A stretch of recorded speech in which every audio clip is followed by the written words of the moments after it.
My name is Donnell, and I'm here tonight to speak on behalf of colorofchange.org, the nation's largest online civil rights organization.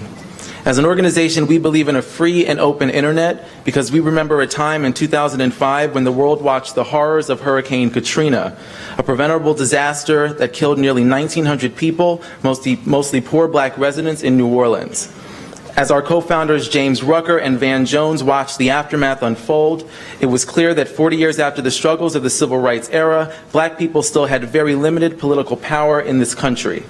Out of the horrors of Katrina, Color of Change was born in James Rucker's living room with an email blasted out to 1,000 people asking them to hold our government accountable. Nearly 10 years and over 900,000 members later, we have and will continue to strengthen the political voice of black people and make government more responsive to their concerns. That's why we're here today, because an open internet is critical to our community's ability to effectively organize for racial and social justice. Therefore, we are urging the FCC to fulfill their duty to act in the public interest by classifying the internet under Title II and protecting our free and open internet. Some say Title II is too extreme and that a pay-to-play corporatized internet is the way to go. They say if we give more power and control to corporations, it will benefit people of color. We disagree. History has shown that if others are left to tell our stories, they will never be told. We can't count on others to advocate for us. We must be able to advocate for ourselves. Case in point, after the death of Mike Brown, we launched a site called Killed by Cops. It's called Killed by Cops, to collect an unbiased and complete archive of the names of the people in our country who have died at the hands of law enforcement.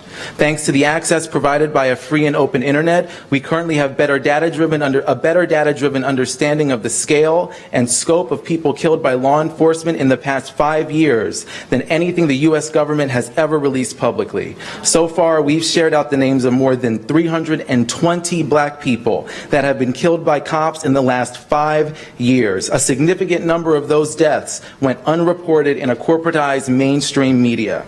We will continue to release those names until our government makes this information readily available to the general public, because we want answers to what we see as a full-scale epidemic. And based on the 5 million impressions our site and Twitter feed received in the first week of its launch, it seems the general public wants answers too. It's hard to imagine we'd be able to do any of that if we had a tiered internet system controlled by a corporate bottom line. That's why we need real, not artificial, but real net neutrality, and real net neutrality looks like Title II.